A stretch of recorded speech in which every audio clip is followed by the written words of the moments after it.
alangkah baik alangkah baiknya kita memperkenalkan diri terlebih dahulu, Ustaz. Ya, selalu. Dari saya, Ustaz. Silahkan jawab, Pak.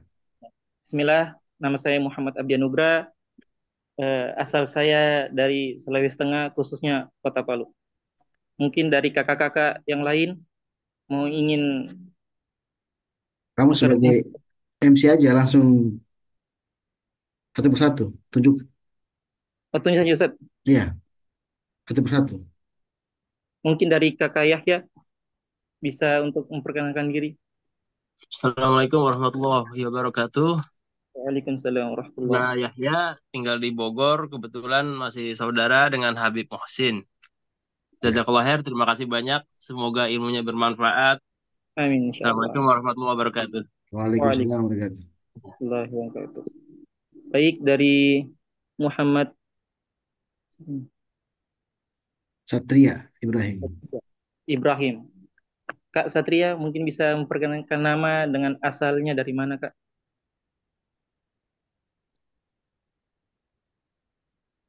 Selompat. Langsung. Kak Firman mungkin bisa untuk memperkenalkan nama. Jangan. Bismillahirrahmanirrahim. Assalamualaikum warahmatullahi wabarakatuh. Waalaikumsalam Waalaikumsalam. warahmatullahi Waalaikumsalam warahmatullahi wabarakatuh. Perkenalkan nama saya Firman, asal dari Wakatobi, Sulawesi Tenggara. Masya Allah. Oke, terima kasih Kak Firman. Untuk Kak Oka, Widya Stuti. Assalamualaikum warahmatullahi wabarakatuh. Waalaikumsalam warahmatullahi wabarakatuh. Nama saya Oka Widya Stuti, panggilannya Widi dari Bali. Kembali. Insya Allah. Barakallah. Terima kasih Kak.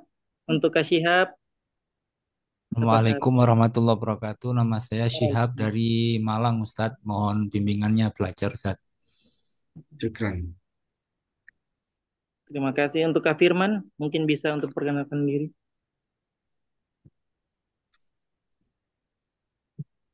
Kak Reni, apakah bisa untuk memperkenalkan diri?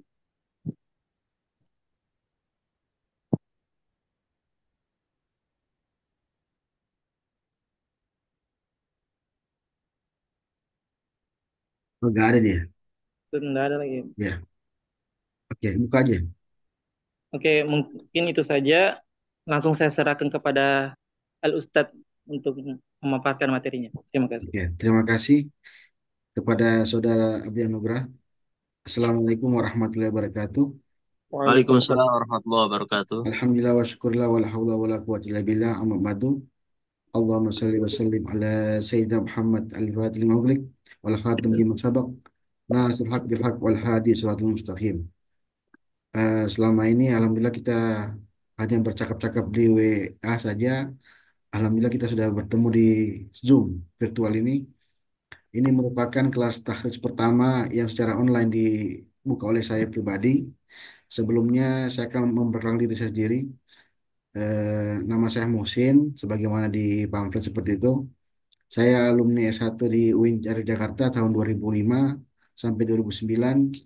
Kemudian melanjutkan lagi di tahun 2009 sampai 2012 di Pascasarjana UIN Jakarta. Dan sekarang lagi menempuh eh, doktor di PKU Istiqlal bersama Prof. Nasruddin di PT IKI. Alhamdulillah sudah semester 2. Kemudian sambil menunggu ya kami buka kelas tahdits sekaligus untuk menambah wawasan teman-teman juga sekalian. Adapun kelas tahdits ini kita buka atas dasar sebelum saya mulai ya atas dasar orang-orang yang di Facebook, di Instagram, di YouTube itu melihat hadis itu segampang itu, padahal sebenarnya tidak seperti itu. Hadis itu diketahui dia sebagai doif, hasan, atau sohi itu dilihat dari eh, kriterianya. Tidak gampang menyebut hadis itu doif, tidak gampang juga mengatakan hadis itu sohi. Kenapa demikian? Ada metode-metodenya. Nah, itulah dasarnya saya membuka kelas ini, sekaligus memberikan pemahaman kepada masyarakat agar supaya tidak segampang itu memberikan label hadisnya sahih, hadisnya doif. Dan kita tidak tahu apakah betul-betul doif atau betul-betul sahih. Kita tidak mengetahui eh, bagaimana bisa dikatakan dia sahih. Oleh karena itu, dibukalah kelas ini. Kemudian, bagaimana metode yang saya akan lakukan? Ialah metode kuliah. Kebetulan saya juga mengajar di UIN Palu, dan kebetulan juga Abdi Anugrah juga alumni UIN Palu juga. Kemudian metode yang saya gunakan ialah metode seperti kuliah, tetapi dikemas sedemikian rupa sehingga teman-teman yang masuk ini tidak sia-sia. Artinya mendapatkan cara mengetahui hadisnya sahih atau doif seperti itu. Jadi selama ini kan orang mengatakan hadisnya sahih, hadisnya doif, ada hadisnya uh, hasan. Nah, dengan insya Allah dengan dibukanya kelas ini, saya berharap insya Allah teman-teman juga bisa mewakili dari kegelisahan saya sendiri yang melihat bahwasanya tidak segampang itu mengatakan hadis doif atau doif, hadis doif. Nah, oleh karena itu saya buka kelas ini, kemudian saya akan berikan kepada teman-teman kitab-kitabnya. Kitab-kitab itu nanti digunakan untuk mengetahui, melacak hadisnya. Karena bisa jadi hadis itu dari segi sanad dia sohi, tapi dari segi matan, dari segi isinya tidak masuk akal. Itu bisa jadi kategori doif juga, seperti itu. Oleh karena itu saya akan mulai melihat bagaimana saya akan bagikan PowerPoint-nya seperti apa. Jadi untuk pertemuan pertama ini saya itu akan memulainya dengan cara memberikan gambaran umum terkait masalah hadis. Hadis itu seperti apa? Kemudian pertemuan pertama kedua ini saya akan betul-betul saya anggap sama semua teman-teman sekalian.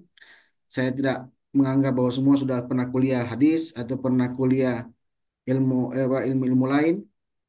Oleh karena itu saya mencoba mengambil dasarnya untuk agar bisa lompat ke tingkat yang lebih tinggi lagi. Jadi saya mengambil untuk pengetahuan dasar dulu hadisnya seperti apa itu hadis doif, apa itu hadis hasan, bagaimana periwayatan bil lafzi, bagaimana periwayatan bil makna, bagaimana bentuk-bentuk hadisnya. Nah, karena selama ini seperti kan bahwasanya hadis itu hanya cukup dibaca saja oleh orang-orang.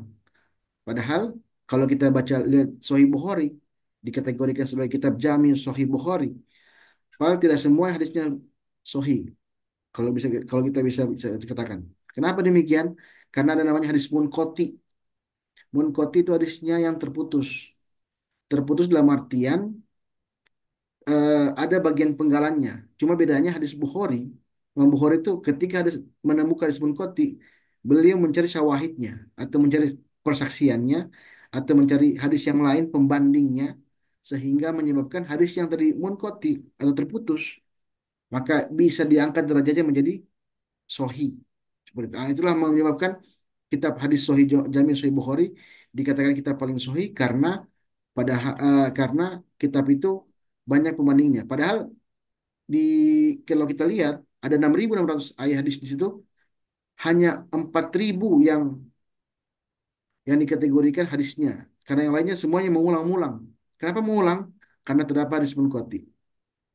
Hadis sohi juga banyak. Ada sohi Muslim, ada sohi Ibnu Hibban, sohi Ibnu Huzaimah, dan macam-macam lainnya. Itu semua nanti kita akan kupas sedemikian rupa. Oke, kita akan masuk dalam pertemuan pertama ini. Jadi insya Allah pertemuan pertama kedua itu saya akan komunikasikan di di grup seperti apa. Karena insya Allah kita akan melaksanakan perkuliahan ini atau kelas ini itu sebanyak seminggu 2 kali, seminggu 2 kali dengan harapan bulan Oktober sudah selesai supaya teman-teman juga tidak terganggu aktivitasnya Makanya saya bikin seminggu 2 kali. Dan nanti akan saya lempar di grup mengenai waktunya. Karena kebetulan saya juga akan kuliah nanti. Jadi seminggu 2 kali sudah jelas cukup, sudah memenuhi target. Dan teman-teman bisa bisa apa namanya, bisa apa namanya murajaah seperti itu. Ini ilmu ini tidak dapat di pesantren, tidak dapat. Ilmu ini betul-betul saya terapkan yang kalau Anda masuk di kitab namanya Darul Darul apa kitab apa namanya bukan kitab ini dalam pesantren hadis itu hanya tempatnya Pak Dr. Ali Mustafa Yakub kalau nggak salah yang membuka seperti ini. Tapi yang lainnya tidak seperti itu. Makanya oleh karena itu, insya Allah kita akan pelajari. Sebelum saya masuk ke materi, saya lihatkan dulu apa yang kita pelajari nanti. Tunggu sebentar, saya balik ke materi hadis. Oke,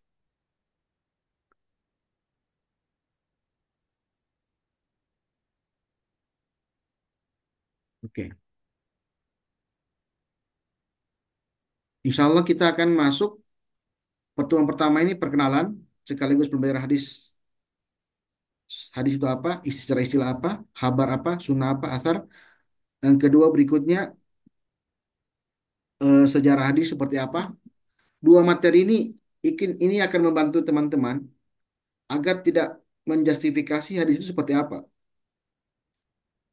Saya contohkan misalnya ada hadis misalnya eh, muru auladukum bisolah, perintahkanlah anak-anakmu untuk sholat.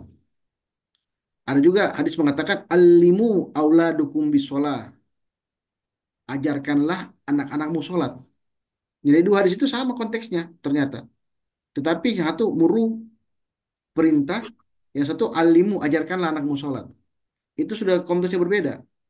Nah itulah yang nanti kita pelajari. Bagaimana nanti periwatan bil lafzi, ada periwatan bil makna. Seperti itu. Nanti ke pertemuan ketiga, kita mulai masuk ke ilmu tahdis itu. Dan kita mulai memperkenalkan kitab-kitabnya seperti apa. Kemudian kita kupas siapa pengarangnya, siapa penciptanya. Kemudian kita lihat metode-metode bagaimananya. Sehingga kita bisa tahu seperti apa. Kemudian pertemuan keempat, insya Allah, kita masuk kepada Al-Mujam Al-Fahras. Nah ini kitab yang tidak ada yang bisa menandinginya. Ini karangan orientalis, tetapi ditahqiq oleh orang Islam, namanya Muhammad Fuad Abdul Baqi. Jadi ini nanti kita gunakan untuk melacak hadis-hadis. Kemudian Miftahun Sunnah kita pakai juga untuk melacak eh, tema-tema hadis. Jadi ini pencarian kalau mujam dengan kata, kalau miftah dengan tema. Ada namanya kitab Tuhfatul Ashraf. Tuhfatul Ashraf nanti kita gunakan juga untuk melacak berdasarkan riwayat perawinya tabiin atau sahabat atau tabiin nanti seperti itu. Kemudian ada Tasibul Kamal. Tasibul Kamal kita berjal. Nanti saya jelaskan nanti seperti apa kita berjal itu. Karena kitab ini ada banyak macam. Ada kitab kitab hadis, ada kitab kaumusnya, ada juga kitab rijalnya, ada kitab mustalah hadisnya, macam-macam. Jadi beda-beda. Dan perlu diingat bahwasanya ini kita bukan mencari pembenaran. Apakah ini bisa dipakai apa tidak, apakah ini bisa digunakan apa tidak, bukan. Tapi kita ingin mengetahui bagaimana kualitas sebuah hadis. Banyak orang-orang yang menggunakan hadis, tapi tidak mengetahui penempatannya, penempatan hadisnya seperti apa. Nah, kemudian kita membuat pertemuan ke-8 membuat skema. Skema itu seperti apa? Skema itu seperti yang bagan hadis dalam bentuk Word. Kita akan gunakan seperti apa? Kemudian kritik matan. Nah, ini kritik matan penting juga. Kritik matan ini penting karena ada juga kelihatannya sohi di sanad. Sanadnya semuanya kategori bagus. Ternyata pas ketika dicek matannya eh, tidak masuk akal. Sambil contoh misalnya ketika Rasulullah menyebut zakar. Masa seorang Rasulullah menyebutkan kata zakar? Kan tidak masuk akal. Oleh karena itu, perlu diketahui matanya apa. Kemudian pertemuan ke-10 insya Allah kita gunakan Maktabah Syamilah, tapi versi kedua. Seperti apa? Kemudian kita akan gunakan yang ke-11 pencarian hadis dengan metode mujam. Satu hadis kita lacak betul-betul sampai selesai, sampai ketemu hasilnya doif atau sohi. Dan saya akan menggunakan hadis-hadis yang kategori doif. Kenapa demikian? Karena bisa teman-teman tahu, oh ternyata letaknya di sini doifnya. Siapa yang menyebabkan dia doif? Sahabat siapa? Atau tabi'in siapa? Atau tabi'in siapa yang menyebabkan dia doif? Atau kira-kira kalau dia doif, apakah bisa diangkat derajat jadi Hasan? Mengapa bisa diangkat jadi Hasan? Seperti itu. Kemudian hasil pelacakannya. Nanti terakhir ini kita akan melihat. Jadi nanti insya Allah teman-teman nanti saya akan memberikan beberapa eh, pekerjaan-pekerjaan rumah. Bagaimana melacak hadisnya. Insya Allah kita lihat bagaimana apakah teman-teman bisa menggunakan kamus-kamus itu seperti apa. Oke. Oke kita masuk ke apa namanya untuk hadis itu sendiri. Kita lihat. Oke. Abdi, suara saya terdengar jelas nggak? Abdi? Halo Abdi? Terdengar jelas? Alhamdulillah. Dengar Ustaz, dengar Ustaz. Jelas-jelas ya? Oke. Ya.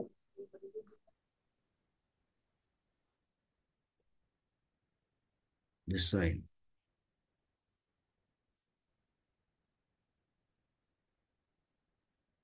Oke. Kelihatan ya?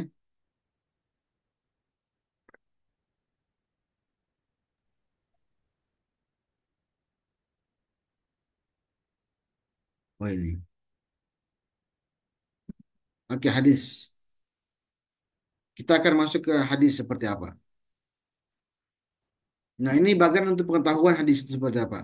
Jadi kita masuk ke pengetahuan dasar hadis. Hadis itu ada yang pengertiannya apa? Apa sinonimnya atau persamaan katanya? Apa itu periwayatan hadisnya? Ada yang bil lafzi, ada bil makna. Ada juga dalam bentuk-bentuk kauli seperti apa? Ada bentuknya. Bentuk itu maksudnya bentuk hadisnya. Ada kauli, ada fi'li, ada takrir, ada hammi, ada ahwali. Nah, unsur-unsurnya apa? Ini kita lihat seperti apa. Oke, kita sambung. Hadis secara bahasa itu dikategorikan sebagai al-jadid, yang baru, sesuatu yang baru. Ada juga mengatakan al-khabar, berita. Kenapa dikatakan berita? Kenapa dikatakan baru? Karena Rasulullah itu ketika berada di Mekah, tindakan Nabi ketika Mekah di Madinah, itu semua bagi orang-orang Quraisy kategori baru. Mulai dari tawafnya, sholatnya,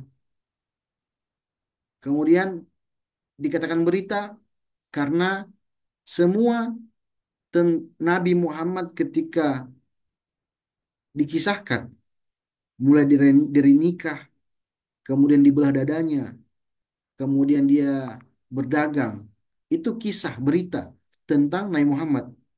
Makanya dikatakan dia sebagai berita. Jadi hadis itu dikatakan berita, dikatakan juga al-jadid. Ada juga mengatakan hadis itu percakapan,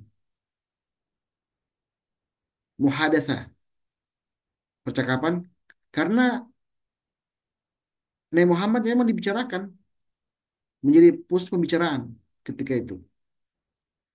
Anda bisa bayangkan seandainya ketika Rasulullah itu berkata sesuatu, misalnya saya mengatakan begini, saya tepuk tangan begini. Nah, ketika Rasulullah dilihat oleh sahabat, ini saya ambil contoh ya, mengapa dikatakan sebagai berita atau percakapan. Ketika Rasulullah mengatakan tepuk tangan seperti itu, maka Rasulullah itu ditafsirkan oleh para sahabat Nabi Muhammad, kemudian diterjemahkan, oh Rasulullah itu menepuk tangannya. oh Rasulullah itu lagi memanggil orang. Oh Rasulullah itu memukul nyamuk. Nah, itulah menyebabkan tadi saya bilang ada tadi riwayat bil makna bilabzi. Ada periwayatan bilabzi artinya lafaznya satu, maknanya satu. Ada juga bil makna. Lafaznya bermacam-macam, tetapi maksudnya berbeda-beda, maknanya berbeda-beda. Nah, begitu begitu juga para sahabat ketika memahami hadis. Makanya ada nanti hadis fi'li, hadis qauli, hadis takrir, hammi dan seterusnya. Nanti kita bahas semuanya seperti apa. Oke, hadis secara bahasa sudah jelas. Hadis itu jadid, artinya baru. Kemudian ada juga ada kabar, berita, ada juga muhadasah percakapan. Bahkan di dalam Al-Quran juga dijelaskan Allahu an-nazal ahsanal hadisu kitaban dalam Az-Zumar ayat 23 wal ataka haditsu Musa wa idza asra nabi ila ba'di azwaji haditsan. Afwan Ustaz, PPT-nya belum bergerak Ustaz. Hah, belum bergerak ya? Nggih, di share screen aja mungkin Ustaz. Ya. Sudah. Lambat kali atau gimana? Yang lain Belum gimana? belum tampil di sini. Belum Masih tampil. halaman pertama Oh gitu, coba. di F5 saja mungkin Ustaz. Coba ya.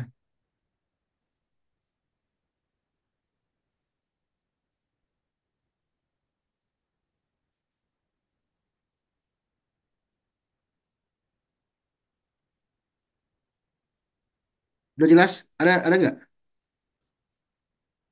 Sudah tapi masih belum di share screen ini. Yang lainnya gimana yang lain? Sama juga. Abdi? Sama Ustaz. Oh gitu ya, tunggu.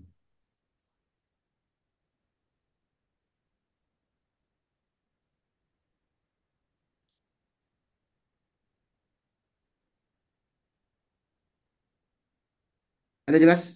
Nampak? Ini sudah Ustaz. Oke. Alhamdulillah. Syukran. Oke. Jadi dalam Al-Quran juga disebutkan beberapa hadis Nabi Muhammad, apa? Beberapa kata-kata hadis. Allahu nazzala asal hadis kitaban, wa hal atak hadis Musa, wa jasal Nabi ila ba'd azwajih hadisan. Jadi kata-kata hadis juga sudah ada muncul dalam Al-Quran. Cuman penggunanya beda-beda. Ada yang mengatakan itu sejarah, ada yang mengatakan itu percakapan.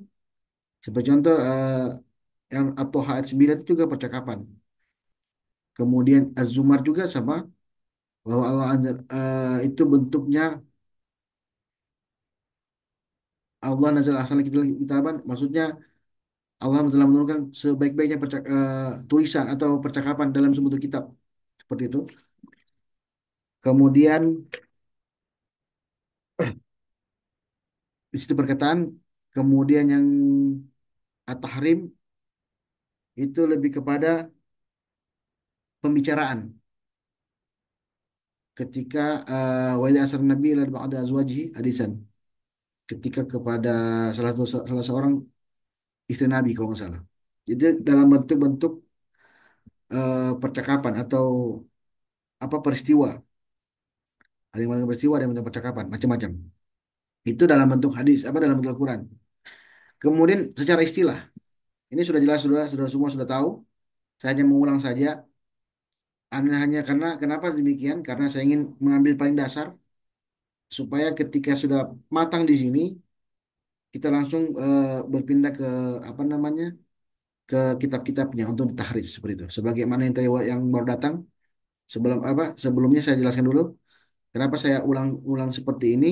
Tujuannya kita mengambil dulu sesuatu yang dasar dulu agar semua sama rata sehingga ketika paham sudah apa itu hadis doif, hadis hasan, baru kita langsung ke praktik. Insya Allah dua pertemuan pertama saya akan ajarkan materinya.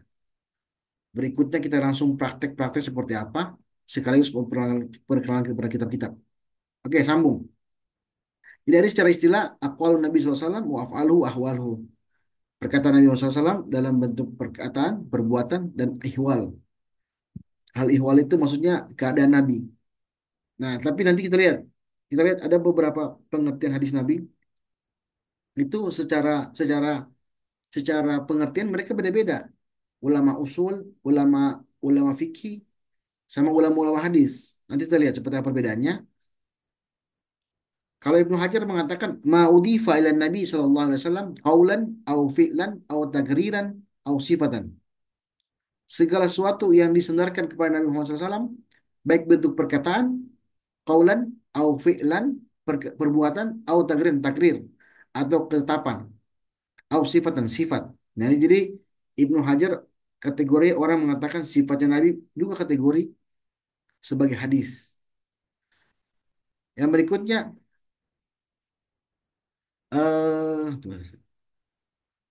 yang berikutnya adalah annal haditha la yahtassu bil marfu' wa huwa ma udhifa lil sahabi wal maqtu wa huwa ma udhifa lit tabi'in. Juga mengartikan hadis itu tidak terkhusus kepada al-marfu. Al-marfu itu hadis marfu ya. Hadis marfu itu maksudnya hadis yang bersandar kepada Nabi. Ada juga disandarkan kepada sahabat. Makanya dalam usul fikih itu ada istilahnya qauli sahabi, perkataan sahabat. Karena tidak semua hadis Nabi itu jelas dari Nabi, tapi ada juga ucapan-ucapan sahabat yang dikategorikan sebagai hadis. Nah, mau di sahabi, ada juga yang didatangkan kepada sahabat al-maktu. Wal-maktu ini hadis maktu namanya. Ada yang didatangkan kepada tabiin. Oleh karena itu, kalau Anda baca pengertian dari tafsir bil ma'thur, itu dicukupkan sampai pada tabiin. Jadi perkataan Nabi, perkataan sahabat, dan perkataan tabiin. Itu masih kategori lingkupnya hadis. Nah, kenapa para ulama mengatakan itu hadis? Karena pertama sahabat itu bergaul dengan Nabi Muhammad SAW. Jadi ucapan mereka pasti sama seperti ucapan Nabi Muhammad. Begitu pula tabiin. Tabiin itu masih dekat dengan Nabi. Meskipun tidak bertemu dengan Nabi, itu mereka bisa mengikuti sahabat. Nah, jadi bagi yang teman-teman yang belum belum mengetahui bahwa sahabat itu ialah bukan sahabat seperti kategori teman-teman sekarang, bukan. Sahabat itu ialah orang bertemu dengan Nabi, orang Islamnya Islam dengan Nabi, kemudian dia mati dalam keadaan Muslim. Itu sahabat. Begitu juga tabiin. Tabiin itu orang-orang yang bertemu dengan sahabat, tapi tidak bertemu dengan Nabi Muhammad. Seperti itu. Oke, tersambung. Nah, ini saya contohkan ya. Saya contohkan itu, tadi kan masih bingung apa itu hadis marfu. Hadis marfu itu hadis yang bersandar kepada Nabi. Jadi kalau Anda Qala Abu Zur'a an sampai ke Nabi, itu hadis marfu namanya. Tapi ada juga tidak pakai Nabi. Nah, saya contohkan seperti ini. Hadatsani bi Muhammad bin Sa'id, qala hadatsani Abi qala hadatsani Ammi, qala hadatsani Abi an Nabi an Ibnu Abbas. Ibnu Abbas, lihat di situ nggak ada Nabi, nggak ada Nabi sama sekali. Maka itu kategori mauquf, hadis mauquf. Jadi mauquf itu terhenti.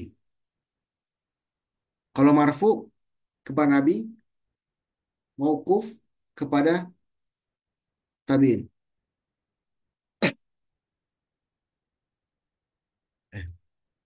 Nah, yang kedua ini hadis waktu. Hadis yang sampai kepada tabiin saja. Hadatsana Hasan bin Rabi, hadatsana Ahmad bin Zaid, hadatsana Ayyub, an Ayyub wa Hisham. Nah, ini seperti gini. An Ayyub wa Hisham itu kategori dua perawi nanti kita lihat. An Muhammad wa hadatsana Fudail an Hisham qala hadatsana Makhladu bin Husain an Hisham an Muhammad bin Sirin qala inna hadzal ilmu indina fanzuru amman takhudhu dinakum. Hadisnya maktu. Ini diambil dari Muhammad bin Sirin. Sungguhnya ilmu agama itu dilihat dari siapa yang Anda mengambilnya, agama agamamu. Oleh karena itu, kalau Muhammad bin Sirin tabiin, maka hadisnya maktu. Kalau Muhammad bin Sirin sahabat, maka hadisnya sekategori mauquf. Seperti itu. Sebenarnya ini tadi ada nih, ada di sini ada harusnya ada mauquf ini. Wal mauquf maudhi fa'ilat tabi wal maqtu maudhi fa'ilat tabiin. Terus gitu. Terhapus tadi. Nah, ilmu ilmu hadis itu ada dua kategori. Ada yang mengatakan ilmu riwayah, ilmu dirayah. Ilmu riwayah itu sebagaimana yang saya katakan tadi, ilmu-ilmu hadis bahwasanya ilmu hadis itu khassa bi riwayat itu ilmu yastamilu an naqli ala naqli wa aqwalun nabi sallallahu alaihi wasallam wa af'aluhu wa riwayatihi wa dhabtihi wa tahriru alfaz.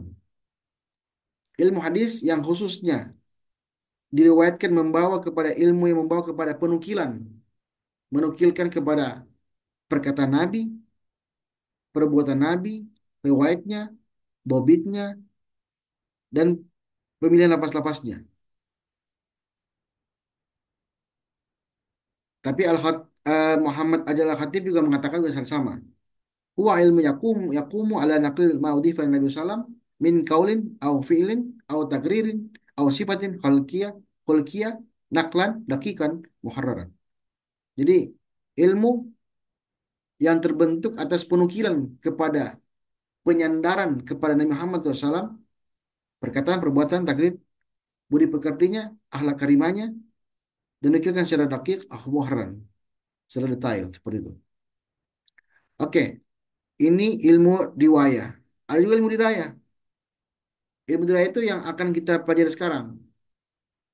Jadi kalau kita membaca hadis, itu namanya ilmu riwayah. Tapi kalau kita mengkritisi, menghukumi sebuah hadis, itu dirayah. Ini nanti terlihat seperti apa. Ilmu hadisul khasa dirayatil ilmu yu'rafu minhu haqiqatun riwayah wa syurutuha wa anwahuha wa ahkamuha wa hal atau syurutuhum wa asnafil marwiyati wa ma yata'allaqu biha. Jadi ilmu yang khusus tentang riwayah, ilmu yang bertujuan untuk mengetahui hakikat riwayat, syarat-syaratnya, macam-macamnya, dan hukum-hukumnya, dan keadaan perawi. Jadi keadaan perawi, syarat-syarat mereka, jenisnya, dan segala sesuatu yang berhubungan dengannya. Jadi ilmu dirayah nanti kita bahas kita anu. Kalau kita mempelajari hukum-hukumnya, kita mengetahui keadaan-keadaannya itu dirayah. Tapi kalau kita membaca tok saja, oh ini hadisnya dari Sahih Bukhari, ini hadisnya dari misalnya dari At-Tirmidzi, dari Malik, itu sudah selesai. Cuma baca tok apa terjemahannya itu riwayah. Nah, di sini maka saya bedakan. Jadi ilmu hadis riwayah segala perkataan perbuatan dan takdirnya itu kategori riwayah. Sedangkan ilmu hadis dirayah sifat-sifatnya apa, bagaimana kaidahnya, seperti itu. Tujuannya apa? Jadi kalau Anda menghafal hadis itu riwayah. Kalau Anda hanya ingin mengetahui sifat-sifatnya atau kenapa bisa jadi doif, nah itu kita dirayah. Sehingga makanya ketika faedahnya ialah tadi tuh sini. Eh, faedahnya pertama, kalau ilmu hafalan tadi membacanya, mengijazahkannya itu ilmu riwayah. Tapi kalau kita mengetahui sifat-sifatnya, apa kaidah-kaidahnya, maka itu kategorinya sebagai apa namanya dirayah, mengetahui makbulnya atau mardutnya sebuah sebuah hadis. Apa itu makbul diterima, apa itu mardut ditolak seperti itu. Oke, fungsi hadis. Jadi kalau ada pertanyaan bagaimana fungsi hadis itu seperti apa, maka maka ada 4 kategorinya.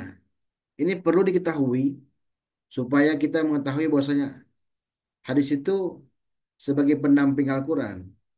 Makanya dalam hadis Nabi dikatakan taraktu fikum amraini antil wa mata maksudum bihima kitabullah wa sunnati rasul. Ada yang mengatakan seperti itu. Aku tinggalkan 2 perkara bagimu. jika kamu berpegang teguh kepada perkara tersebut, maka kamu tidak akan sesat. Apa itu? Kitabullah wa sunnati Rasul. Jadi pendamping kita Al-Quran ialah Rasulullah. Kitabullah sunnah. Maka tapi itu dari riwayat Hakim. Kalau kebanyakan hadis riwayat itu ini taraku fikum atsakalain kitabullah wa itriti. Ada yang mengatakan seperti itu. Aku tinggalkan dua perkara bagimu yang berat, apa itu? Kitabullah dan keluargaku. Seperti itu. Itu yang menjadi perdebatan dari oleh apa namanya beberapa kalangan sampai sekarang. Apakah keluarganya Nabi Muhammad masih ada atau tidak? Wallahu a'lam bishawab. Tapi sudah terjawab ya. Nanti kita lihat sebentar. Tapi kita tidak bahas itu. Kita bahas yang tempat lain lah. Nah, kemudian bayan takrir. Jadi 4 fungsi hadis itu. Bayan takrir disebut dengan bayan at-takkid. Artinya untuk memperkuat. Jadi untuk memperjelas apa namanya Al-Quran. Di mana Al-Quran di sini contohkan faman syahida minkumul syahr falyusumhu. Barang siapa yang melihat bulan maka berpuasalah. Para sahabat gak mengerti apa itu bulan, maksud bulan apa. Ternyata bulan yang dimaksud ialah hilal. Faiza raitumul hilal fasumu faiza raitumu fasiru. Jadi hilal itu menjadi penanda puasanya di awal, kemudian menjadi penanda diakhirkannya Ramadan. Seperti itu. Jadi ini sebagai penguat ya. Ini contoh bahwasanya Al-Quran tetap menjadi pendamping. Al-Quran didampingi oleh hadis Nabi Muhammad SAW. Bayan tafsir. Jadi kalau tadi bayan bayan takrir itu memperkuat, bayan tafsir memperjelas. Beda, beda, beda, beda ada bedanya. Bayan takrir itu lebih kepada memperjelas, memperkuat, sedangkan bayan tafsir lebih kepada memperjelas. Bayan tafsir adalah bahwa kajian hadis Nabi Muhammad SAW berfungsi untuk memberikan rincian tafsiran terhadap ayat Al-Quran. Bahkan memberikan persyaratan batas Al-Quran yang bersifat mutlak dan mengkhususkan kepada ayat Al-Quran yang bersifat umum. Jadi ada Al-Quran tentu saja kita ketahui Al-Quran sifatnya mujmal, artinya mujmal itu umum global. Maka dengan adanya hadis, insya Allah itu bisa memperjelas yang sifatnya tadi mujmal sehingga menjadi lebih jelas. Meskipun demikian, kalau Anda baca kitab Ibnu Taimiyah, Anda baca Muqaddimah fi Ushul Tafsir, Rasulullah itu hanya menafsirkan 10 ayat saja. Sisanya, kalau Anda baca tafsir At-Tabari, itu isinya hadis semua. Tafsir At-Tabari Jami'ul Bayan Ta'wil Quran, isinya hadis semua dan hampir 90% itu isinya sahabat dan tabi'in. Artinya apa? Artinya tafsir itu sangat membutuhkan, Al-Quran itu membutuhkan tafsir. Dapat dari mana? Dapat dari eh, hadis, yaitu dari sahabat dan tabi'in. Kalau Anda baca lagi kitab Tafsir Al-Mufassirun karya Az-Zahabi juga dijelaskan bahwasanya tafsir itu terbentuk dari 3 kategori, di antaranya tafsir Nabi, tafsir sahabat, dan tafsir tabi'in. Tapi kalau Anda mau baca tafsir, kalau untuk tafsir Nabi sangat jarang. Tapi kalau Anda baca tafsir sahabat dan tabi'in, maka isinya ada di Jamiul Bayan Tafsir Quran dan isinya semua hadis. Semuanya hadis. Jadi kalau Anda baca tafsir Bil Ma'thur karya Tobari, Ibnu Katsir, termasuk Ad-Durr Mansur, itu isinya hadis semua. Seperti itu. Bahkan penelitian saya mengatakan di ketika di pasca sarjana saya menjelaskan bahwasanya tafsir itu hampir 90% itu ketika ada penjelasan yang belum belum jelas, maka para sahabat yang memperjelas. Melalui apa? Melalui ijtihad mereka, termasuk tabiin juga. Ketika eh, ada ayat menjelaskan tentang orang-orang Yahudi dirubah jadi monyet, itu kalau Anda baca hampir rata-rata tidak ada penafsiran Nabi Muhammad. Yang ada ialah tafsir Ibnu Abbas. Ada yang mengatakan Ibnu Abbas mengartikan, ada yang mengatakan itu dirubah bukan jadi monyet, ayat Al-Baqarah 65 ya. Itu hanya sifatnya saja dirubah. Tapi sebagian seperti Mujahid mengatakan dirubah betul-betul jadi kera atau monyet seperti itu. Allah alam bisawab. Jadi saya bukan memperjelas tafsirnya, ya. Saya ingin menjelaskan bahwasanya tafsir itu banyak dibentuk oleh hadis Nabi Muhammad SAW atau hadis sahabat, hadis tabiin.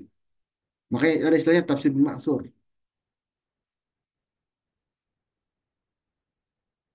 Oke, ini bayan di sini contohnya adalah wa aqimus sholatu wa atuz zakatu warkau marrokin. Berikanlah sholat, tunaikanlah zakat, dan rukulah bersama orang-orang ruku. Adapun penjelasan tersebut, sebagaimana hadis Nabi Muhammad, para sahabat mendirikan sholat nggak paham. Tetapi kalau kata Rasulullah, "Shollu kama ra'aitumuni usolli." Eh, Sholatlah kamu sebagaimana kalian melihat aku sholat. Al Bukhari. Ada juga Al-Maidah. Wasariqatu wasriqatu waqta'u aydihuma. Mencuri dan mencuri lagi itu dipotong tangannya. Dipotong tangannya itu tidak jelas. Dipotong bagian mana? Nah, diperjelas oleh faqtahu yadahu min mufasilul kafi sebagian, atau kalau ini di dalam dalam apa? Dalam ilmu fikih itu macam-macam. Dia punya penafsiran. Seperti nah, ini saya bilang tadi. Jadi sebagian tangan atau bagaimana ukurannya tergantung jumlahnya seperti apa. Oke, sambung lagi. Bayan tasri. Jadi itu bayan tafsir, bayan tasri. Jadi bayan itu apa artinya? Memperjelas. Fungsi hadis bayan. Memperjelas takrir, memperjelas tafsir, tasri. Tasri itu maksudnya mewujudkan hukum. Maksudnya adalah membentuk hukum. Jadi eh, hadis juga dijadikan sebagai tolak ukur. Karena tadi itu Al-Quran, As-Sunnah, Ijma, dan Kias. Nah, Al-Quran, As-Sunnah posisinya itu dua kategori penting untuk membentuk hukum. Sebagai contoh ini, Anna Rasulullah SAW farada zakatul fitr min Ramadan ala nasi so'an min tamrin au so'an min syair ala kulli khurin au abdin dzakara au untha min muslimin. Satu so'. Jadi, Sunnah Rasulullah itu mewajibkan zakat fitrah pada bulan Ramadan untuk seluruh manusia satu sok, satu genggam kurma atau gandum kepada hamba-hamba yang merdeka atau abdun atau atau budak, baik laki-laki atau perempuan dari orang Muslim.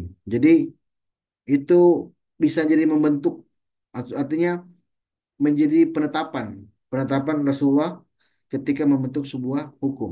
Jadi bayan tasri, maksudnya memperjelas tasri atau membentuk hukum seperti itu. Bayan nasah.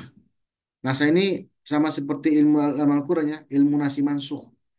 Tapi di sini terjadi ialah terbalik.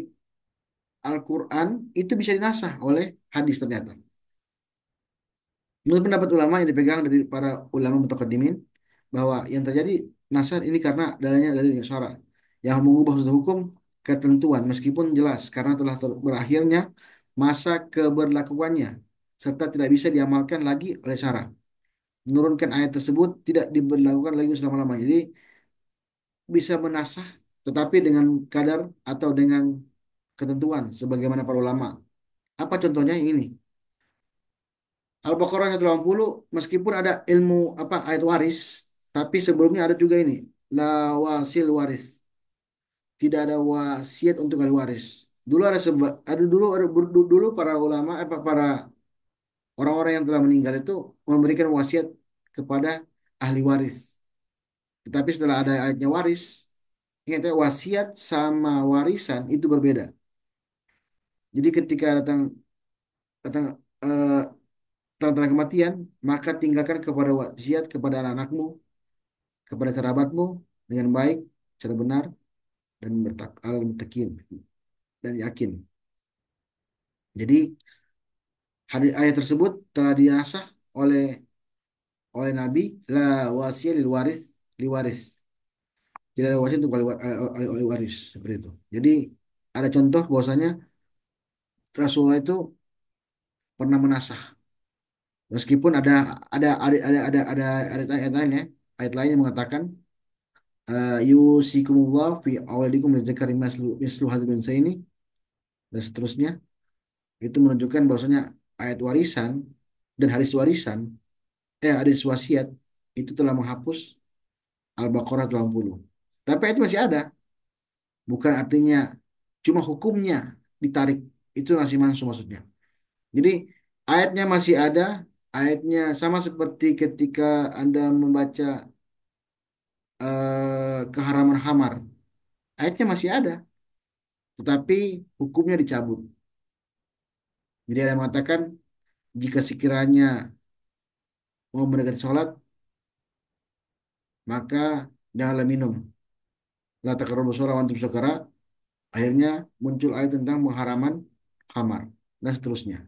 Jadi itu contoh bahwasanya ini saya ingin menjelaskan kepada teman-teman nasi mansu ya, bahwa ternyata ada juga peristiwa hadis Nabi Muhammad yang menghapus Al-Quran, mencabut hukumnya. Begitu. Oke, sambung. Itu tentang fungsinya. Nah, tadi kan sudah kita bahas tentang pengertian hadis. Tapi ulama usul berbeda. Ulama usul fikih mengatakan kalau tadi dikatakan tadi ulama ulama siapa tadi ini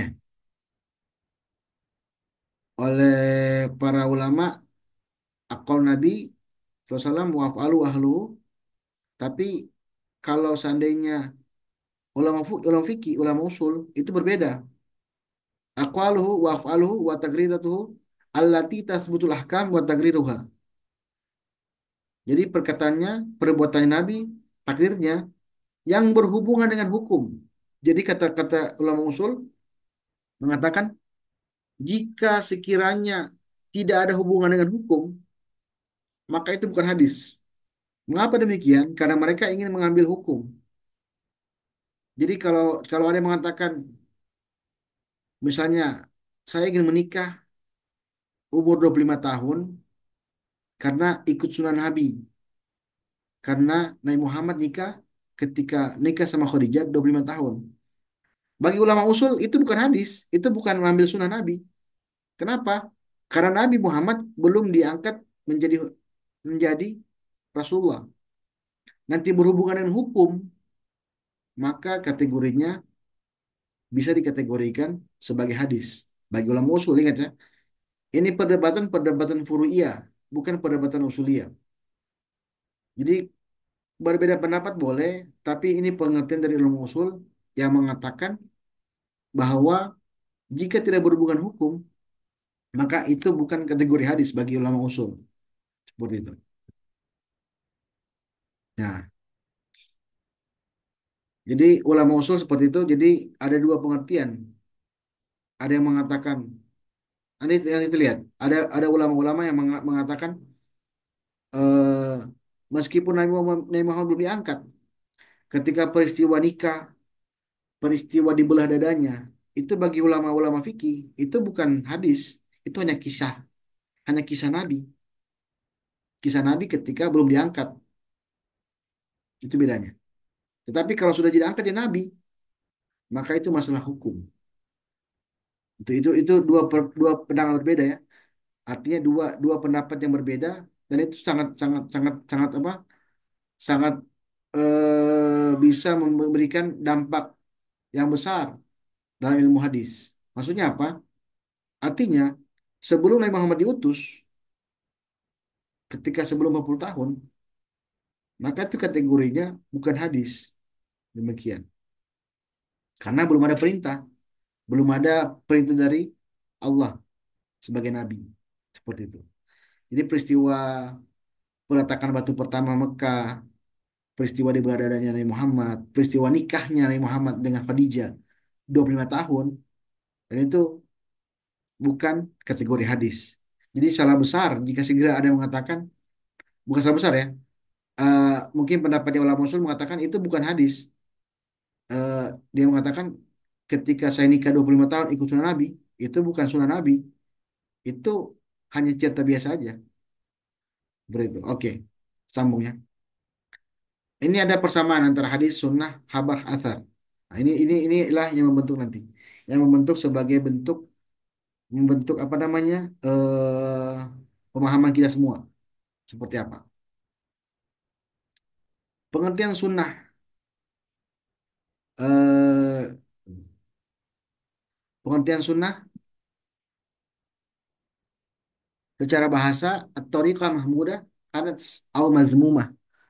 Kalau sunnah itu artinya jalan secara bahasa, jalan terpuji dan jalan tercela seperti itu.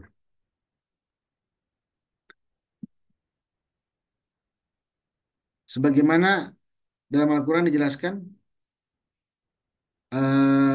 Al-Isra ayat 7 sunnah man qad arsalna qablaka min rusulina wala tajid li sunnatina tahwila. Kami menetapkan yang demikian sebagaimana suatu ketetapan terhadap Rasulullah yang kami utus sebelum kamu dan tidak kamu dapati perubahan lagi ketetapan kami itu. Jadi kata-kata ini saya cuma mengambil contoh bahwa kata sunnah itu digunakan juga dalam Al-Quran. Di sunnatina tahwila untuk ketetapan. Jadi ini arti ketetapan ya atau jalan.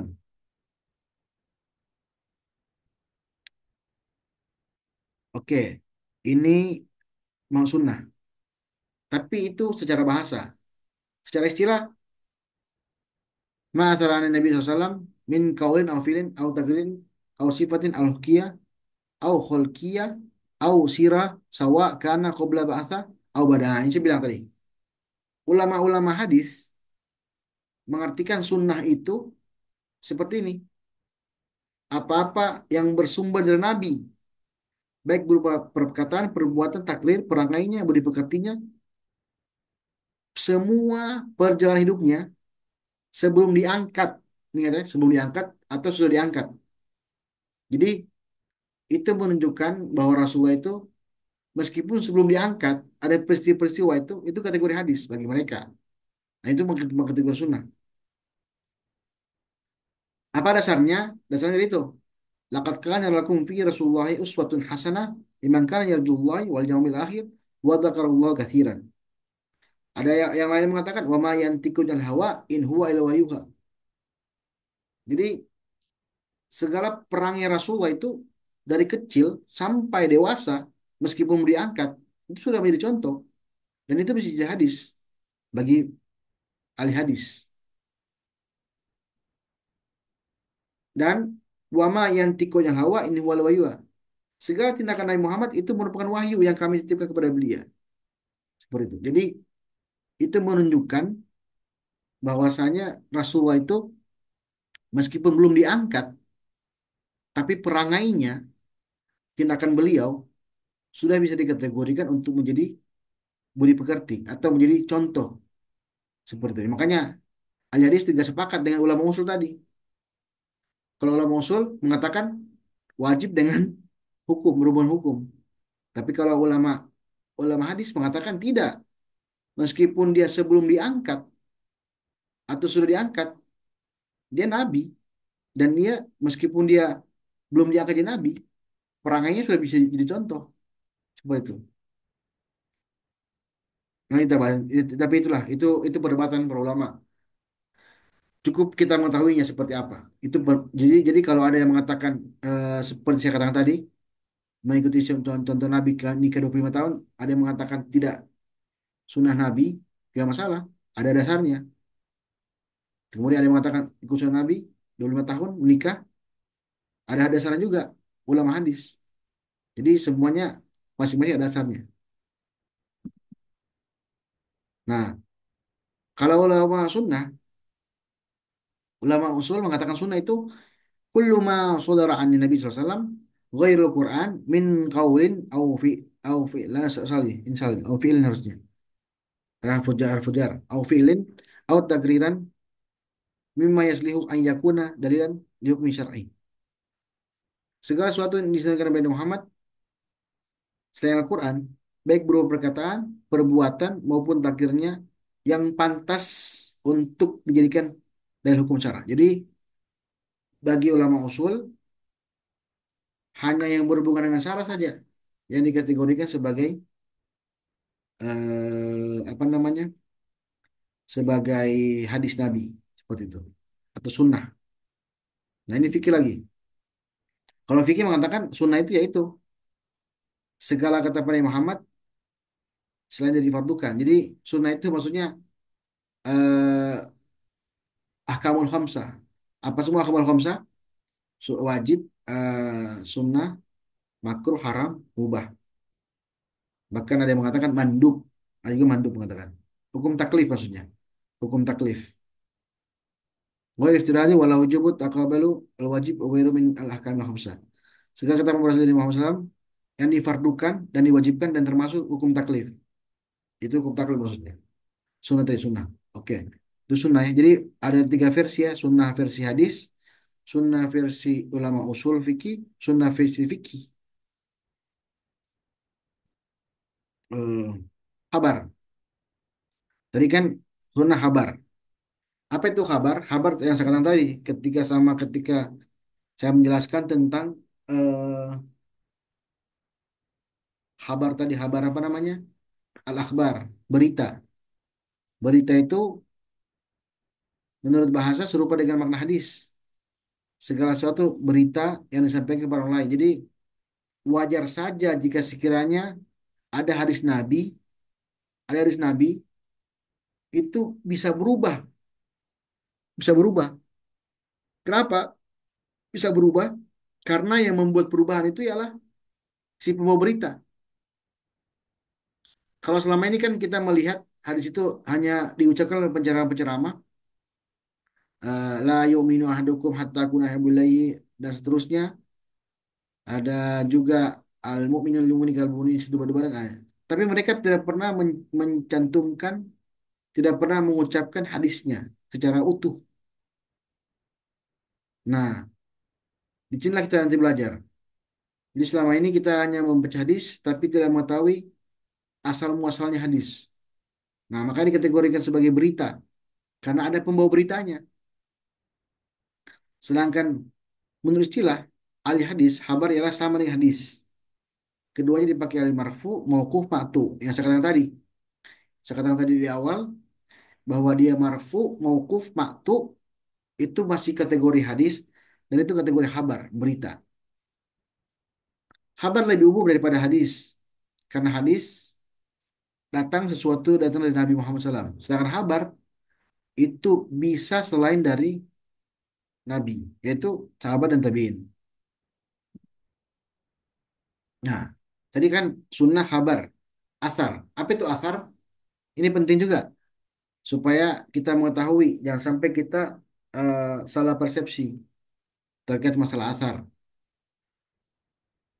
Asar itu kalau diartikan secara secara di kamus itu jejak, jejak kalau asar.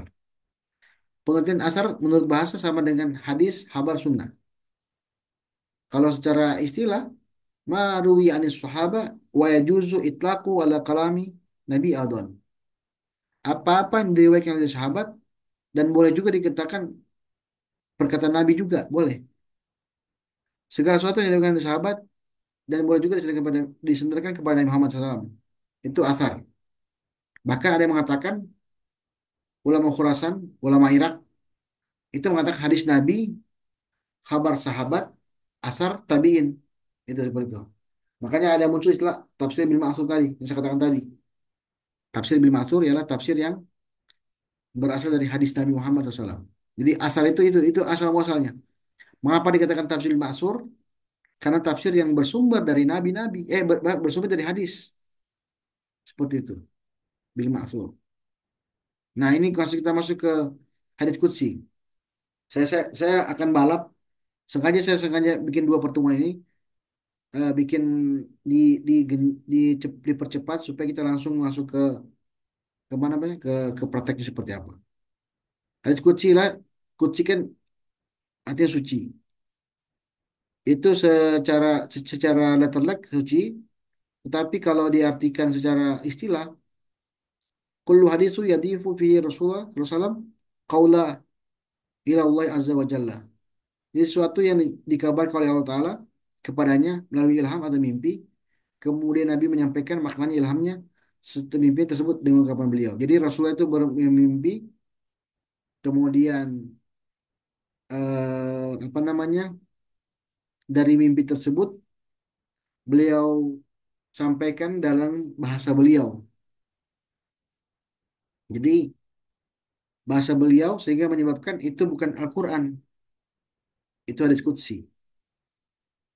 Kenapa hadis qudsi? Karena ada campur tangan.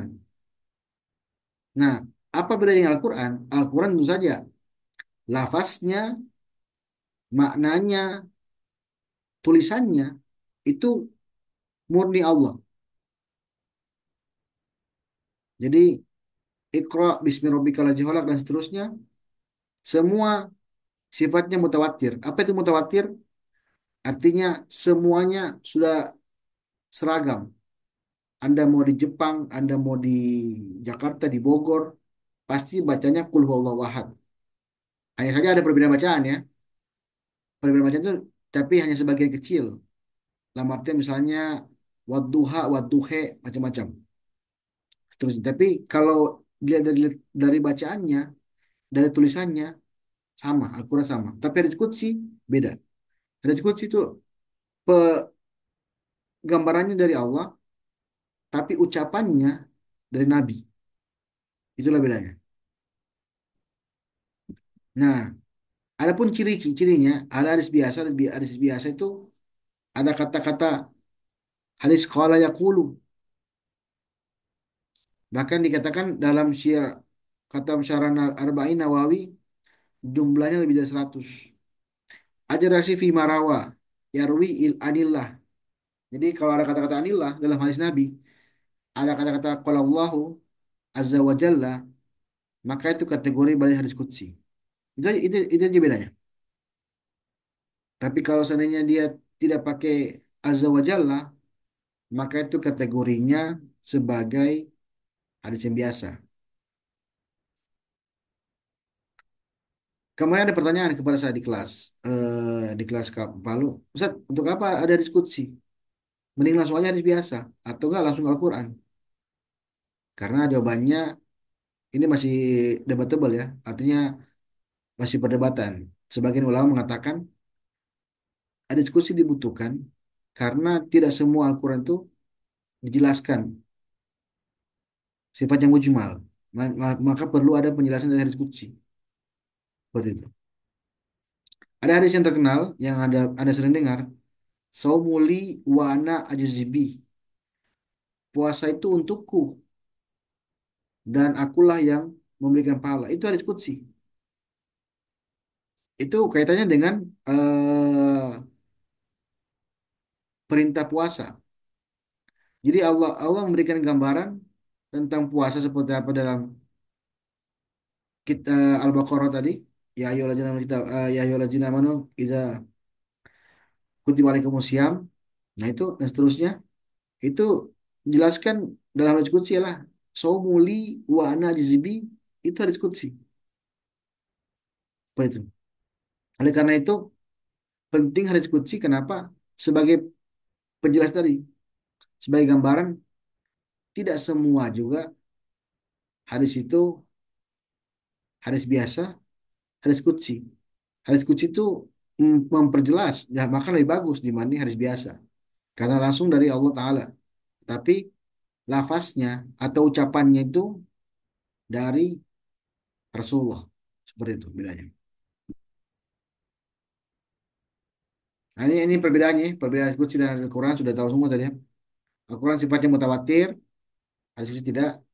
Kalau Al-Quran tentu saja kalau dibaca mendapatkan pahala, kalau hadis qudsi tidak. Al-Quran itu dilarang baca kita ketika berhadas, maksudnya berhadas ada najis atau kita lagi junub atau lagi haid tidak bisa dipegang Al-Quran, tapi hadis qudsi bisa. Al-Quran bisa dibaca ketika sholat, sedangkan hadis qudsi tidak. Prosesnya beda. Al-Quran lafaznya dari Allah, sedangkan hadis qudsi maknanya dari Allah, tapi lafaznya dari Nabi Muhammad SAW.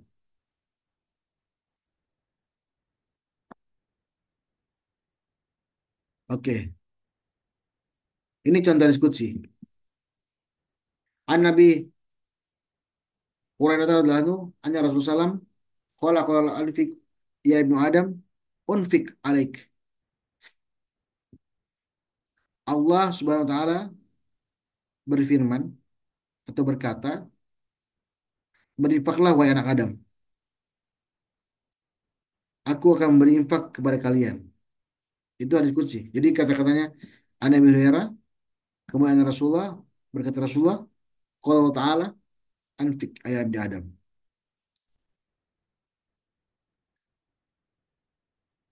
Nah, ini tadi saya katakan tadi ketika tabel pertama, nah, sudah tahu hadis qudsi, sudah tahu apa itu hadis, apa itu asar, apa itu khabar, apa itu sunnah. Kita masuk ke bentuk-bentuk hadis. Apa itu bentuk-bentuk hadis? Ialah hadis itu dalam bentuknya berbeda-beda. Ada yang mengatakan kauli, kauli itu perkataan, perkataan. Ada yang mengatakan fi'li, fi'li itu perbuatan. Jadi Nabi Muhammad itu ketika mengatakan jangan, misalnya jangan, itu bermacam-macam interpretasi. Interpretasi sahabat bermacam-macam. Sehingga menyebabkan eh, ada para sahabat itu ketika melihat Nabi Muhammad sholat itu bermacam-macam sifatnya. Makanya ketika Anda lihat orang-orang sholat itu bermacam-macam. Ada yang bersedekap ke dada, ada yang di perut.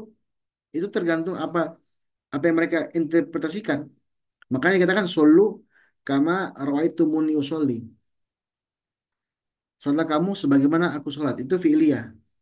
Kauli itu kalau jelas kalau kauli perkataan. La yu'minu ahadukum hatta akuna habbu ilai mi waldi wa waldi wa nasi ajmain. Itu perkataan. Aku tidak beriman seorang dari kalian sampai aku lebih dicintainya daripada orang tuanya, anaknya, dan seluruh manusia. Itu perkataan. Fi'il ini, jadi ketika dia Muhammad itu berbuat berbuat suatu, maka interpretasi para sahabat bermacam-macam. Sehingga ada yang sholat begini, ada yang bergetar, ada yang menyamping dia punya bersedekap. Ada yang menyamping.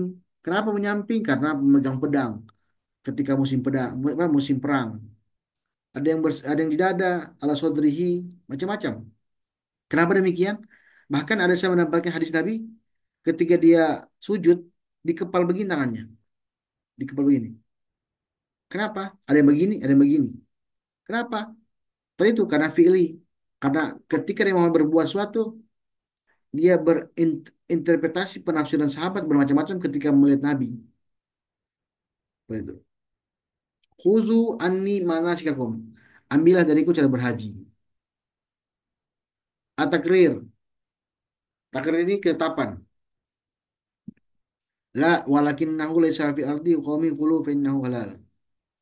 Jadi ini tentang ketika Rasulullah makan eh, di dipersilakan untuk makan dop atau biawak. Kata Rasulullah, la walakinnahu laysa fi ardi qaumi qulu fa innahu halal. Tidak, aku tidak makannya kata-kata Rasulullah. Karena binatang itu tidak ada di zaman saya atau tidak ada di tempat saya. Makanlah kalian karena sungguh itu halal. Jadi Rasulullah mempersilahkan para sahabat makan, tapi Rasulullah itu tidak makan. Nah, itu menunjukkan ketetapan Nabi. Senyum Nabi, senyum Nabi, eh, bermuka masuknya Nabi, itu semua ketetapan Nabi Muhammad. Kalau Hammi, hadis Hammi itu maksudnya harapan, pengharapan, pengenangan, atau angan-angan ya. Ketika itu Rasulullah ingin berpuasa, hina sama Rasulullah, yaum Asyura, puasa pada hari Asyura. Wa amara bisyami qalu, dan memerintahkan kami untuk berpuasa. Tapi di antara kami berkata, ya Rasulullah, sungguhnya hari ini hari dimuliakannya hari orang-orang yang memuliakan orang Yahudi dan Nasrani. Kemudian kata Rasulullah, jika sekiranya aku ada pada tahun depan, maka aku akan berpuasa pada hari ke-9.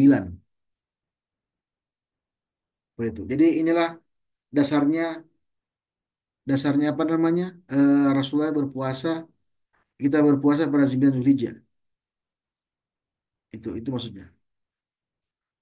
Jadi tapi Rasulullah belum sempat berpuasa kalau misalnya beliau meninggal.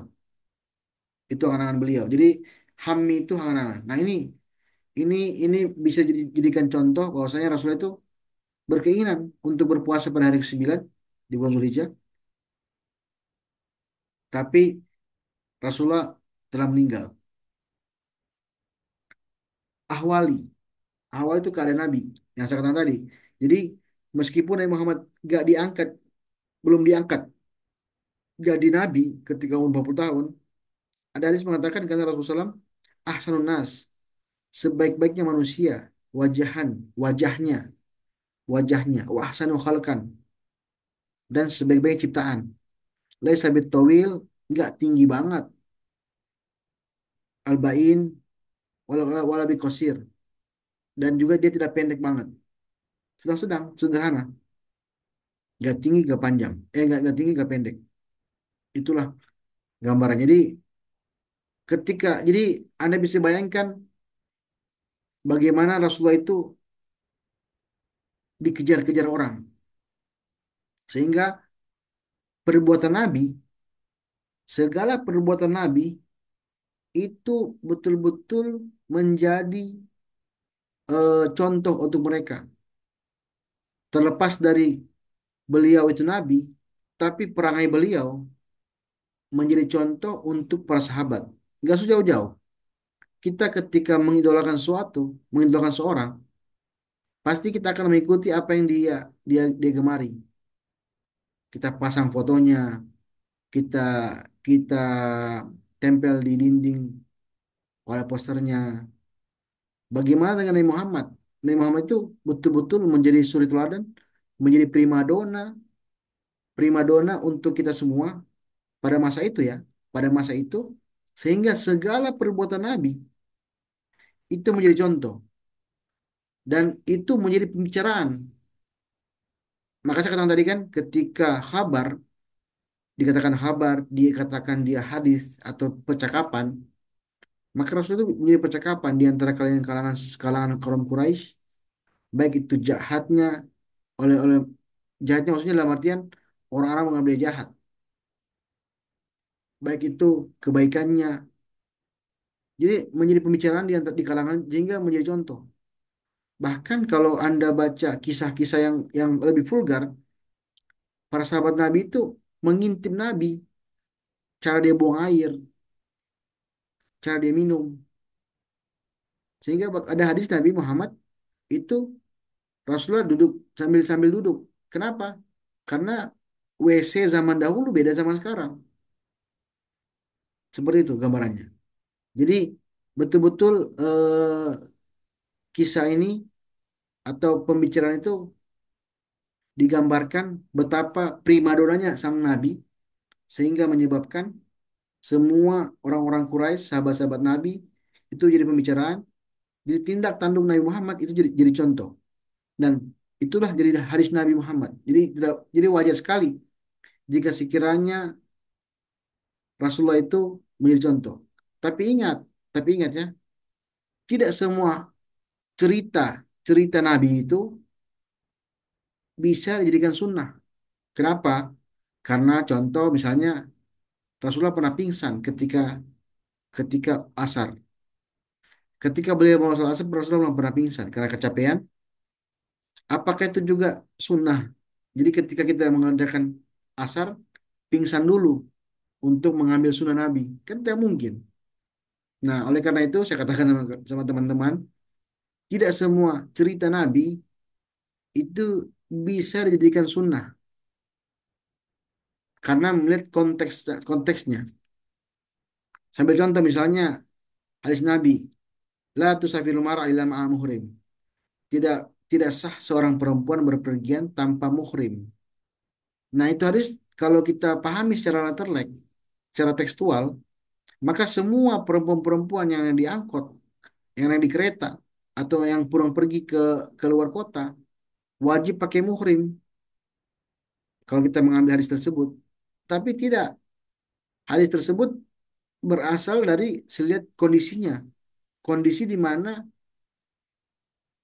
ketika itu perempuan tidak bisa berpergian sendirian karena takut ada penjarahan. Karena pada zaman dahulu kan padang pasir, rumah berjauhan. Sehinggalah muncullah hadis tersebut. Nanti itu masuk di kritik mata nanti, insya Allah kita bahas. Itu masuk di kritik mata. Bagaimana ada beberapa hadis yang dikategorikan sebagai hadis dari Abu Hurairah. Abu Hurairah sahabat Nabi ya, tapi beliau salah dengar sehingga menyebabkan hadis tersebut secara sanad sahih, tapi secara matan itu masih diragukan kesahihannya. Oke, sambung. Kita sampai jam 9 ya. eh ini hadis lengkap, lihat hadis lengkap. Hadisnya lengkap. Hadasana Amran bin Mesora, qala hadasana Abdul Waris an Nabi. Ini contoh. Ini contoh hadis lengkap.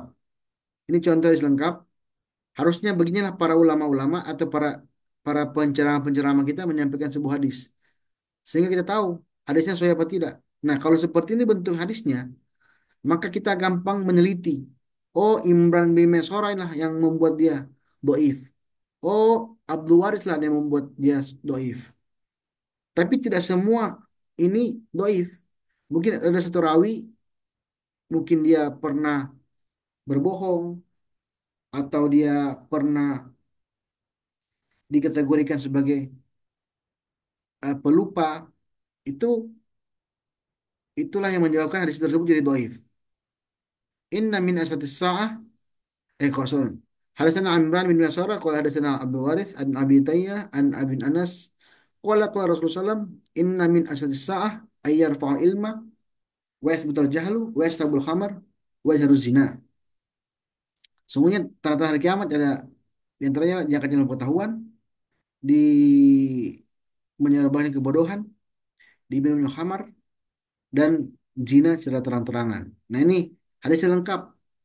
Ada matannya, ada hadisnya, ada sanatnya. Nanti kita lihat seperti apa. Nah, ini sanad terakhir. Ini terakhir. Sanad matan dan rawi. Ah, kalau sanad itu tadi itu. Sanad tadi itu al-ikhbar an-thariqil matan, jalannya matan. Jadi sebelum sampai ke matan namanya sanad. Atau silsilatul rijal al-mausul lil matan. Silsilah orang-orang yang meriwayatkan hadis dari yang menyampaikan hadis sampai ke matan hadis. Nah, kalau matan isi hadis, jadi kalau kalau kalau secara gampangnya, masalahnya itu jalannya hadis, matan itu isi hadis, dan rawi itu si mukharij yang mengeluarkan hadis. Nah, Imam Bukhari, Imam Muslim itu rawi hadis, perawi. Mayan tahi ilaihi sanadi minal kalam. Sebuah kalimat yang berakhirnya sanad. Al-fadhil hadithu allati taqawwama biha ma'aniyah. Lafaz-lafaz yang hadis dalamnya mengandung makna-makna tertentu. Itu matan. Nah, ini contoh. Yang garis merah itu sanad. Yang hijau itu matan. Sunan Abu Daud itu perawi, rawi. Apa itu rawi? Rawi itu adalah orang-orang yang meriwayatkan hadis, memberitakan hadis. Ada juga mengatakan pada dasarnya sanad dan rawi itu sama. Iya. Asalkan para perawi-perawi ini, Hanad, Abdah, Ubaidillah, Nafi, itu membuat sebuah kitab hadis, maka bisa dikategorikan sebagai perawi. Tapi kalau cuma seperti ini, namanya sanad. Ada sanad Unad Abdullah Abdah an Ubaidillah an Nafi an Nabi bin Umar karena yalbasu khatamahu fi yadil yusra. Adapun Ibnu Umar itu, Ibnu Umar ya. Berarti kalau hadis seperti ini namanya apa? Hadis mauquf. Kenapa mauquf? Lihat, Nabi nggak ada sini, Nabi nggak ada. Nabi nggak ada. Nabi nggak ada sehingga kategori mauquf.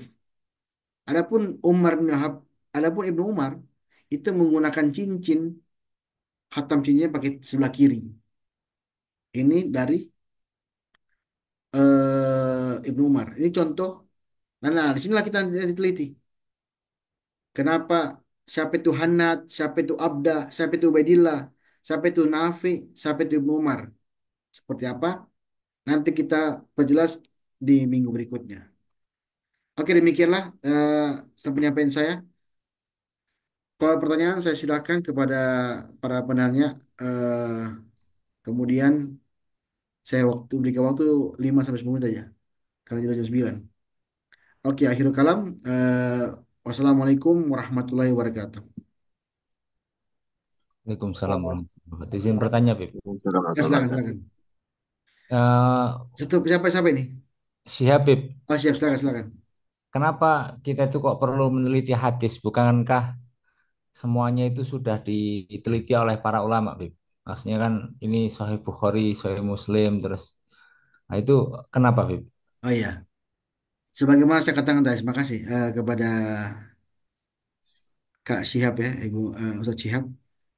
Eh, saya katakan tadi kan pada awalnya, saya bisa bilang, meskipun sudah dikategorikan sebagai hadisnya, ada kitab-kitab yang sudah muktamad, seperti kitab Jami' Sahih Al-Bukhari, kitab Jami' Sahih Muslim, Sunan Tirmizi, Sunan Abu Daud, Muwatta Malik, bahkan Abu Daud, At-Tirmizi, Ibnu Majah, Ad-Darimi, dan seterusnya. Ada yang mengatakan Kutubus Sittah, Kutubus Tisah. Ada yang mengatakan seperti itu sudah selesai, isbah sudah selesai. Ini yang saya katakan tadi bahwasanya ilmu ini digunakan untuk meneliti kenapa dia bisa dikategorikan sebagai doif. Selama ini kan cuma kita tahu, kita terima aja. Oh, hadisnya doif, hadisnya sohi.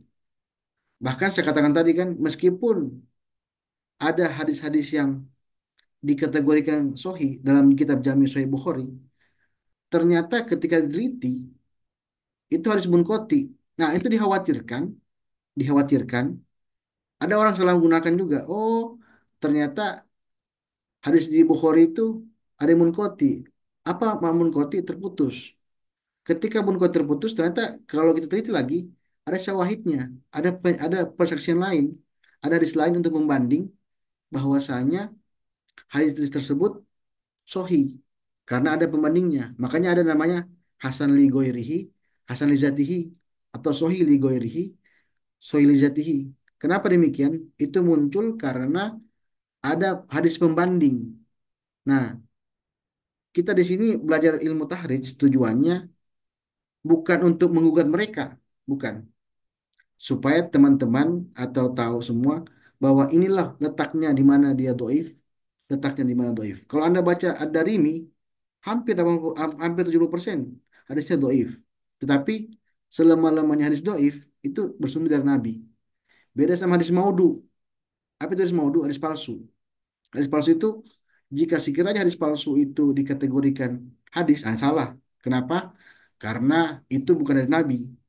Nah, kita hanya di sini mencoba meneliti bahwasanya hadis tersebut mengapa dikategorikan doif, mengapa dikategorikan sohi, mengapa dikategorikan hasan seperti itu. Jadi itu tujuannya saya. Terima kasih. Ada lagi nggak? Gitu, terima kasih, Bib. Ya. Jadi tujuannya Izin seperti itu ya, bertanya, Bib. Ustadz Ustadz. Cuma Eh, sekarang itu kok anu ya, ada tren kayak kelompok tertentu kalau misalkan tidak disohikan oleh Albani gitu seperti, nah itu gimana itu Beb? Saya kadang agak bingung juga itu. Maksudnya gimana nih? Dalam artian apa? Eh, ada orang-orang yang selalu harus Albani gitu maksudnya. Iya, kalau Albani itu kan saya terus terang belum baca biografi beliau.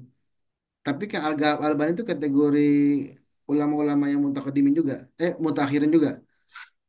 Dalam artian ada kemarin saya belum baca ya, kisahnya tentang apa? Ada apa namanya? Disertasinya teman saya juga menggugat Albani. Menggugat Albani karena ada sebagian ulama-ulama mengkritik Albani dalam artian eh, sebagian dia itu apa namanya, meskipun dia ulama hadis, tapi ada beberapa hadis yang tidak dikategorikan doi, sahih, dikategorikan sahih juga. Itu seperti itu. Jadi itu karena gini Pak, masing-masing pengikutnya. Jadi semakin banyak pengikutnya, semakin banyak yang berkuar-kuar di media.